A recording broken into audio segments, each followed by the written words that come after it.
Next आपके पास ये example है, consider the following V X Y Z X Y U I plus X Y U two plus X Y Z U three, it gives one each point of R cube for 1 2 3। अब ये बहुत simple सी और easy example है आपके पास। इसमें है x, अब पहले आपने क्या करना है, वी 1 2 3 एक्स वाई 1 2 3 यू 1 2 3, मतलब आपने सिंपल क्या करना है, आपने ये वाली ये एक्स वाई पहले लिखना है, फिर एक्स प्लस वाई लिखना है, फिर एक्स वाई जेड लिखने के बाद आपने इसमें तीनों सबको मल्टीप्लाई करवाना है 1 2 3 के साथ, जो कि आपके पास वी की वैल्यू है। अब देखें आप सिंपल आपने यहाँ पे लिखा है X Y 1 2 3 U 1 1 2 3 X plus Y 1 2 3 U 2 V 2 3 plus X Y Z 1 2 3 U 3 V 2 3। मतलब ये आपने कंप्लीट लिखा है। पहले आपने उसको एक्स वाई 1 2 3 को मल्टीप्लाई करवाया यू 1 1 2 3 के साथ, फिर एक्स प्लस वाई 1 2 3 को यू 2 1 2 3 के साथ, फिर एक्स वाई जेड को 1 2 3 को यू 3 1 2 3 के साथ। ये यही वाली स्टेटमेंट हमने लिखी है जो कि थी X Y U I X plus Y U 2 sorry U 1 U 2 X Y Z U 3। Simple यही चीज़ हमने यहाँ पे लिखी है।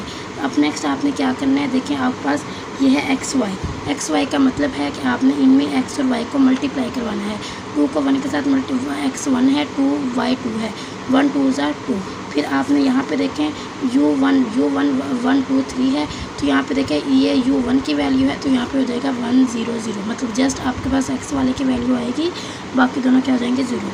फिर प्लस अब इसको u2 वाले को देखते हैं। u2 वाले में क्या है, x प्लस वाई का मतलब है कि आपने 1 और 2 को क्या करना है प्लस, तो यहाँ पे क्या आ जाएगा 3, और यहाँ पे देखिए ये u2 की वैल्यू है, u2 का मतलब है कि 0 1 0 हो जाएगा, बाकी फर्स्ट और थर्ड क्या हो जाएगी 0 प्लस। अब ये एक्स वाई जेड, ये तीनों क्या हो रहे हैं मल्टीप्लाई, देखें यहाँ पे एक्स वाई जेड है, ठीक है, डॉट ये कोमे नहीं लगे हुए, जस्ट एक्स वाई जेड है, इसका मतलब ये तीनों मल्टीप्लाई हो रहे हैं। तो आपने क्या करना है, इन दोनों को मल्टीप्लाई 3 2 6 6 1 6, तो यहाँ पे क्या आ जाएगा 6, और यहाँ पे 0 0 1, मतलब ये जस्ट क्या है u3 है, तो हम यहाँ पे लिखेंगे 0 0 1 फर्स्ट 2 0 और सेकंड, यहाँ पे देखिए 1 0 0 0 1 0 0 0 1, और यहाँ पे आपने फंक्शन को देख के यहाँ पे था फंक्शन एक्स वाई, तो एक्स और वाई वालों को मल्टीप्लाई किया 2 आया, फंक्शन था एक्स प्लस वाई, इन दोनों को प्लस किया, तो एक्स और वाई वालों को 3 आया। अब एक्स वाई जेड तीनों को मल्टीप्लाई किया तो यहाँ पे 6 आया। सिंपल जब आपने 2 को अंदर मल्टीप्लाई किया, 3 को अंदर मल्टीप्लाई किया, 6 को अंदर मल्टीप्लाई किया, तो आपके पास आया 2 0 0 2 0 0 0 3 0 0 0 6, तो यहाँ पे ये बन गया 2 3 6।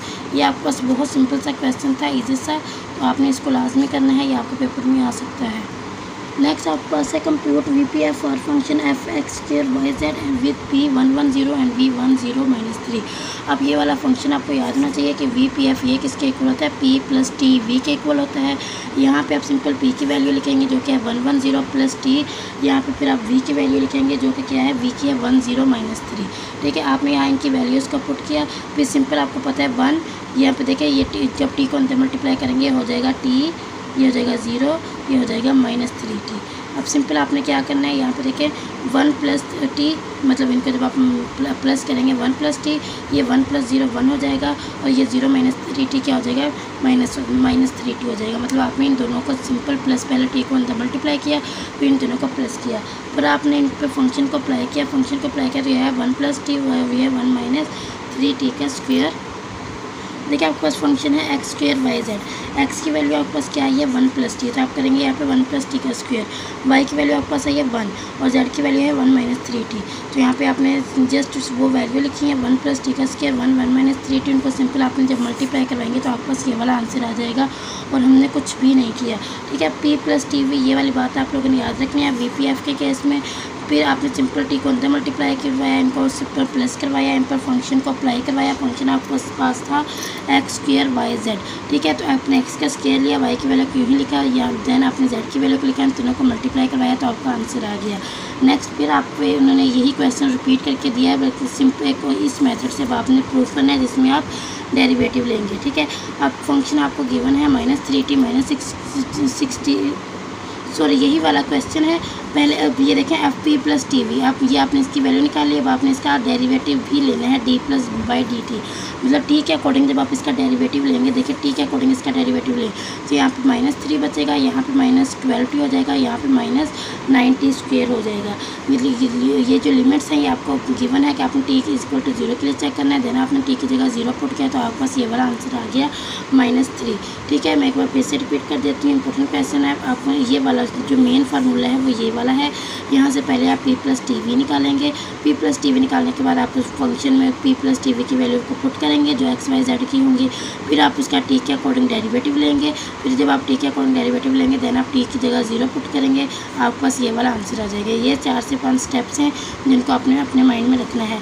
नेक्स्ट आपके पास यही एग्जांपल सेम यही एग्जांपल रिपीट हो रही है। p की वही वैल्यू, v की वही वैल्यू, वही फंक्शन है, वही आपके पास ये है। लेकिन यहाँ पर ये आपके पेपर में क्वेश्चन आ सकता है और अगर आया तो आपकी मर्ज़ी है कि आप इसको इस मेथड से सॉल्व करें, मतलब ये वाला फार्मूला लगा के सॉल्व करें, या आप इसका पार्शियल डेरिवेटिव लेके सॉल्व करें। अब जब हम इसका सॉल्व करने लगे हैं वो हम पार्शियल डेरिवेटिव लेके सॉल्व करेंगे कि आपका ये जो फंक्शन गिवन है आपने इसका एक्स के अकॉर्डिंग इसका डेरिवेटिव लिया, आपने इसका वाई के अकॉर्डिंग डेरिवेटिव लिया, आपने इसका जेड के अकॉर्डिंग डेरिवेटिव लिया।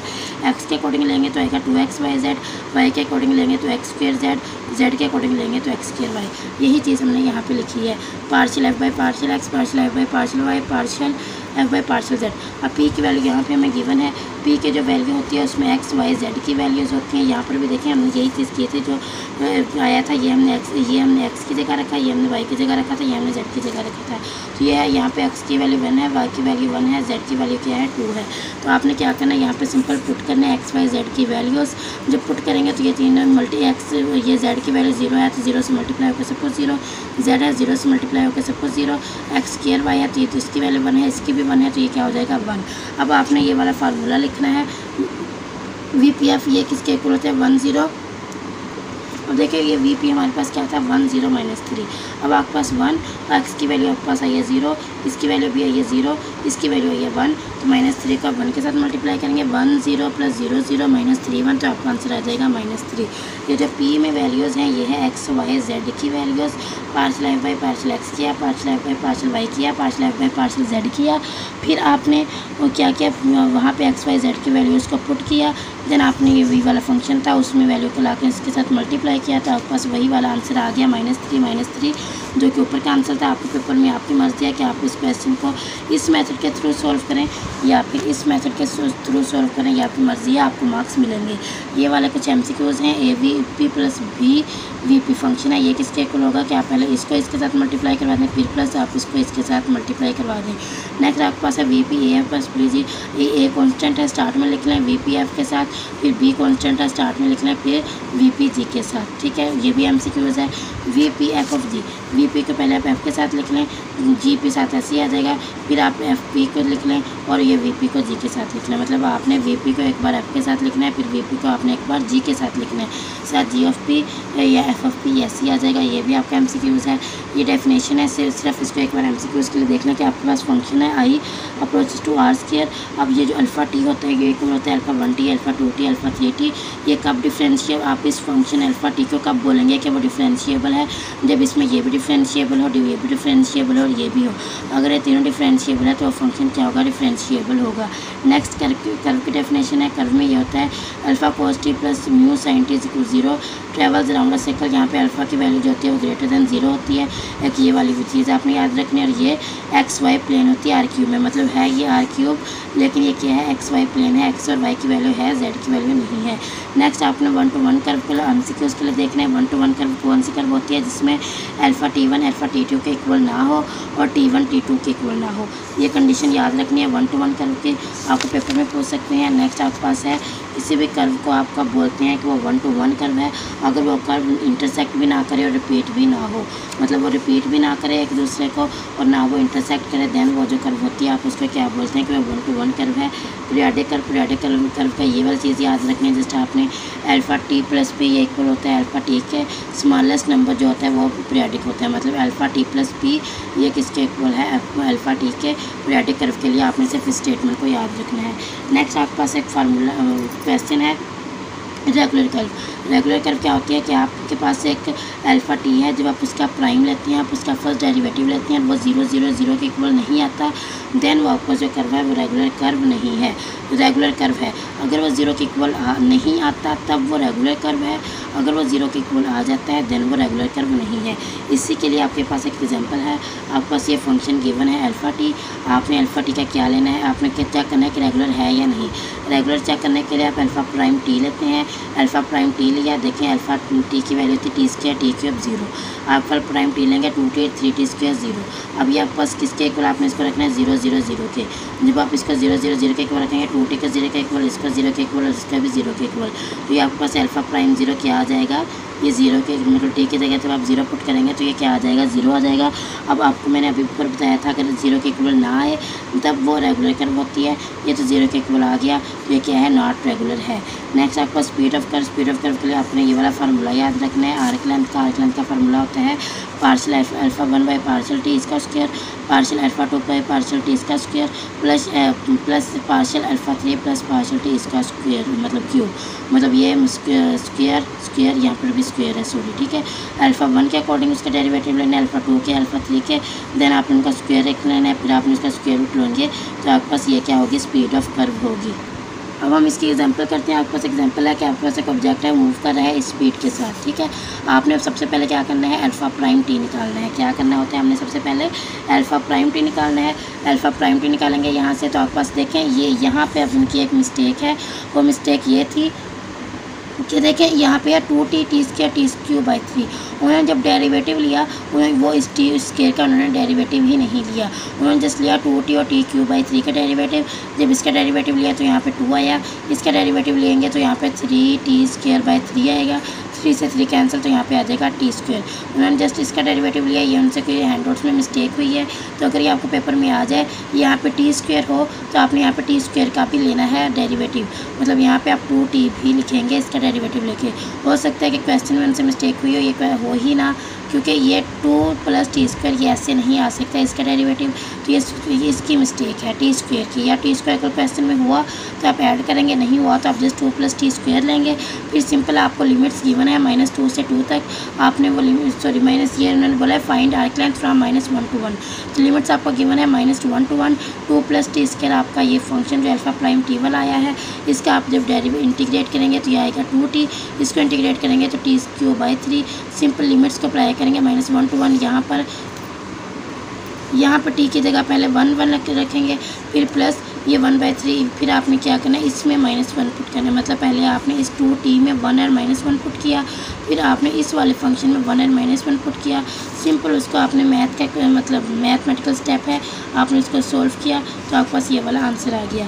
यूनिट स्पीड कर्व क्या होता है कि अगर आपके पास कोई भी स्पीड है वो 1 है, देखिए यूनिट का मतलब ही 1 होता है, तो आपके यहाँ पे अगर आपके पास स्पीड जो है वो 1 है तो आपके पास वो क्या होगी यूनिट स्पीड कर्व क्या होगी 1 होगी, मतलब जब आप उसका डेरिवेटिव लेंगे तो वो क्या आना चाहिए 1 के इक्वल आना चाहिए। यहाँ पे ये वाला क्वेश्चन भी बहुत ज़्यादा इंपॉर्टेंट है, जिसमें आपने देखिए जब भी आपने आर्क लेंथ निकालनी है आपने डेरिवेटिव लेना है, डेरिवेटिव लेने के बाद लिमिट आपको गिवन होगी, आपने उसको इंटीग्रेट कर देना है, ठीक है, तो आपके पास आर्क लेंथ आ जाएगी। यूनिट स्पीड कर्व में जो डेरिवेटिव है 1 के इक्वल आना चाहिए, जैसा कि फंक्शन गिवन है cos t sin t 0, जो आप इसका b प्राइम टी मतलब जब आप इस प्राइम का डेरिवेटिव लेते हैं आप फिर उसका स्क्वायर लेते हैं, स्क्वायर रूट लेते हैं, उसकी आर्क लेंथ निकालते हैं, cos square t plus sin square t plus 0 square, ये किसके इक्वल है 1 के, तो ये क्या है यूनिट स्पीड कर्व है। ये क्या है यूनिट स्पीड कर्व की एग्जांपल है जिसके पास जो आपके पास आई है 1 के इक्वल। नेक्स्ट ये ओरिएंटेशन है, जस्ट MCQs के लिए याद रखें b ऑफ t ये क्या अल्फा एन एस। अब ये ओरिएंटेशन जो होती है ये प्रिजर्विंग कब होती है और ये मतलब प्रिजर्विंग कब होती है, रिवर्सिंग कब होती है। जब ग्रेटर देन इक्वल टू 0 हो तो प्रिजर्विंग होती है, लेस देन इक्वल टू 0 हो तो रिवर्सिंग होती है। ये 2 MCQs आपके यहाँ बन रहे हैं, MCQs के लिए इसको आपने याद रखना है, प्रिजर्विंग और रिजर्विंग, ठीक है। देन आपके पास है unit speed curve is always orientation preserving, जो यूनिट स्पीड होती है ये वाली, ठीक है, ये हमेशा क्या होती है प्रिजर्विंग होती है, ये रिवर्सिंग नहीं होती, ये प्रिजर्विंग होती है। यहाँ से आपके अब 3 MCQs बन रहे हैं तो आपने इन MCQs को देख लेना है, ठीक है। नेक्स्ट आपके पास एग्जाम्पल है y of t t square u1 minus T u3 z of t 1 minus T square u2 plus. अब देखें ये उन्होंने ये 3 आपके पास एग्जांपल्स गिवन है जिसमें आपको y of t z of t given होगा। एक एग्जांपल है कि आपने इन दोनों को प्लस करना है, एक एग्जांपल है आपने इन दोनों का डॉट प्रोडक्ट लेना है, एक एग्जांपल है कि आपने इन दोनों का क्रॉस प्रोडक्ट लेना है।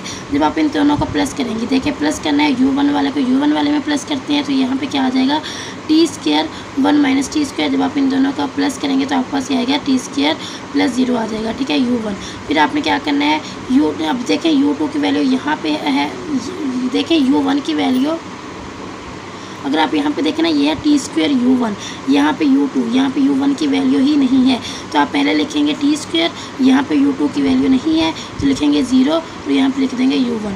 फिर देखें यहाँ पे U2 की वैल्यू नहीं है तो पहले लिखेंगे 0, यहाँ पे U2 की वैल्यू 1 - t² तो प्लस 1 - t², यहाँ पे लिख देंगे U2, ठीक है। फिर प्लस अब यहाँ पे U3 के लिए लिखना है, U3 के लिए यहाँ पे है -t, यहाँ पे है +t, ये क्या है U3। सिंपल इनको मल्टीप्लाई करें t² U1, इनको मल्टीप्लाई किया 1 - t² U1, यहाँ पे 0 U3, ये कैंसिल हो जाएगा 0 U3। कुछ भी मुश्किल नहीं है, फंक्शंस को प्लस करना है। U1 वाले को U1 में, U2 वाले को U2 में, U3 वाले को U3 में। यहाँ पे U1 था, यहाँ पे नहीं था तो इसलिए 0 को प्लस किया, यहाँ पे U2 नहीं था, यहाँ पे U2 था तो यहाँ पे 0 को प्लस किया, यहाँ पे दोनों को प्लस किया तो आपके पास ये वाला आंसर आ गया। नेक्स्ट आपके पास है वही वाला क्वेश्चन है, y गिवन है, z गिवन है। उन्होंने जिस चीज़ ने बोला कि आप जो y है ना फंक्शन, आप उसमें क्या करें, सिंपल t+1/t पुट कर दें ये वाला फंक्शन, क्योंकि उन्होंने जस्ट f(y)t की बात की है तो आपने f(y)t वाला ये फंक्शन है, यहाँ पे t+1/t पुट कर, t U1 की जगह t+1/t और U3 की जगह पे t+1/3 और कुछ भी नहीं करना। ये वाला एग्जांपल ज़्यादा इंपॉर्टेंट है, उस पर ज़्यादा फोकस कीजिएगा। यहाँ पे उन्होंने बोला कि आप cross product y and z का लें, y भी गिवन है, z भी गिवन है। पहले लिखे U1, फिर लिखे U2, फिर लिखे U3, α t जो हमारे पास फंक्शन था। फिर देखें इसमें देखें आपके पास U1 की वैल्यू t², U2 0 और U3 की जगह -t। फिर इसमें देखें U1 0, यहाँ पे 1 - t², यहाँ पे t, वही वाला सेम फंक्शन है, बस यहाँ पे आपने उनको प्लस किया, यहाँ पे आपने f(y) के लिए t में पुट किया, यहाँ पे क्रॉस प्रोडक्ट ले लिया। क्रॉस प्रोडक्ट आपको पता है कि आप ऐसे ही मैट्रिक्स बनाते हैं। फिर आपने क्या करना है, इनका डॉट प्रोडक्ट लिया, डॉट प्रोडक्ट में सिंपल मल्टीप्लाई करते हैं, U1 वाले को U1 के साथ, U2 वाले को U2 वाले के साथ, U3 को U3 के साथ। यहाँ पे U1 नहीं था, यहाँ पे U2 नहीं था तो ये तो फर्स्ट 2 क्या हो जाएंगे 0 और ये सही, ये इनको मल्टीप्लाई करेंगे -t ये क्या हो जाएगा -t² हो जाएगा, मतलब ये -t है, ये +t है तो ये t और t क्या हो जाएगा -t² अब हो जाएगा, ठीक है। मतलब डॉट प्रोडक्ट में U1 को U1 के साथ, U2 को U2 के साथ, U3 को U3 के साथ। क्रॉस प्रोडक्ट में पहले आपने U1 U2 U3 लिखा, नीचे फंक्शन लिखा, सिंपल यहाँ पे t+1/t को पुट करवाया, यहाँ पे सिंपल आपने इन दोनों का U1 को U1 में, U2 को U3 में, U3 को U3 में प्लस किया है। नेक्स्ट कुछ MCQs आ गए हैं। लास्ट में कर्वेचर क्या होता है, rate of change of tangent. जो टेंजेंट में रेट ऑफ चेंज होता है उसको आप लोग क्या कहते हैं, कर्वेचर। इसका ये फार्मूला होता है कि आप t प्राइम लेते हैं और b डबल प्राइम, ये इक्वल होते हैं, ठीक है। k of t is greater than 0। k small कब होगा, जब जो है वो कर्व क्लोज होगी स्ट्रेट के, और k लार्ज कब होगा, जब वो जल्दी टर्न ले लेगी, ठीक है। ये MCQ उसके लिए याद रखना है, k स्मॉल कब होता है, k लार्ज कब होता है, जब कर्व स्ट्रेट होती है और जब कर्व शार्प होती है। ये MCQ उसके लिए याद रखना है। एक MCQ है यहाँ पे, फाइंड कर्वेचर। ये देखिए उन्होंने हमें फंक्शन दिया हुआ है cos s sin s। सबसे पहले आप b प्राइम का मतलब है कि आपने इसका क्या लेना है, डबल प्राइम। पहले आप लेंगे अल्फ़ा प्राइम, तो अल्फ़ा प्राइम लेंगे, ये होगा -sin s और ये हो गया cos x, मतलब जब आप इसका सिंगल डेरिवेटिव लेंगे। फिर जब ये देखें ये single derivative, double derivative t prime के इक्वल है तो सिंगल प्राइम जस्ट t के इक्वल होगा, और ये जब आप इसका डबल डेरिवेटिव लेंगे तब ये किसके इक्वल आ जाएगा, t प्राइम के इक्वल आ जाएगा। अगेन इसका डेरिवेटिव लें, sin x का cos x होता है, cos x का sin x तो sin s होता है, ठीक है, -sin s होता है। ये दोनों माइनस किए हैं। अब आर्क लेंथ फाइंड आउट करनी है, cos square s plus sin square s, ये किसके इक्वल आ जाएगा, 1 के इक्वल आ जाएगा, ठीक है। अब यही चीज़ हमने यहाँ पे फाइंड आउट करनी थी, कर्वेचर फाइंड आउट करना था। कर्वेचर इस तरह फाइंड आउट करते हैं, ये वाले एग्जाम्पल आपके पेपर में आ सकते हैं, ये वाले आपके MCQs आ सकते हैं। तो थोड़े से इंपॉर्टेंट पॉइंट है, अल्फ़ा कब कॉन्स्टेंट होता है, अल्फ़ा कॉन्स्टेंट होता है इफ़ एंड ओनली इफ जब अल्फ़ा प्राइम क्या हो, 0 हो, ठीक है। Alpha is not constant, alpha कब कॉन्स्टेंट नहीं होता, और जब वो कॉन्स्टेंट नहीं, जब कॉन्स्टेंट होता है तो अल्फ़ा प्राइम 0 होता है, जब कॉन्स्टेंट नहीं होता है तब एक स्ट्रेट लाइन होता है, वो कब होता है, जब डबल प्राइम 0 होता है। कांस्टेंट होता है तो सिंगल प्राइम 0 होता है, कांस्टेंट नहीं होता है तो डबल प्राइम 0 होता है। और वेक्टर फील्ड वाई होने का वाई वो एक जो वेक्टर फील्ड वाई है वो कर्व अल्फ़ा के साथ कब पैरेलल होती है, जब वाई जो है वो प्राइम ये क्या हो, 0 हो। 3 MCQs यहाँ से आपके बन रहे हैं, तो इनको भी अच्छे से एक बार देख लीजिएगा। ये आपका फ्राइनर सीरेट फार्मूला है, ये TNB होते हैं, TNB 0 के 0 माइनस के 0 टा 0 माइनस टा 0 TNB। यहाँ पे जो n है वो T का है, और ये T प्राइम T1 है, ये KN है। MCQs के लिए अगर इसको एक बार देखना है तो देख लो, अदरवाइज सब्जेक्टिव के लिए इंपॉर्टेंट नहीं। ये था आपका टॉपिक नंबर 1 to 1 तक आपका ये एंड होता है। इसको अच्छे से करना है, जो क्वेश्चन मैंने करवाए हैं इनको अपने 100% करके जाना है, इनकी प्रैक्टिस करनी है। होप सो आपको मेरे लेक्चर पसंद आया होगा। अगर आपको अच्छा लगे तो चैनल को सब्सक्राइब कीजिएगा और कमेंट अच्छा से लाजमी करके जाइएगा, बहुत ज़्यादा मोटिवेशन मिलती है। अपना बहुत ज़्यादा ख्याल रखिएगा। best of luck for your exam. Allah Hafiz. Jazakallah.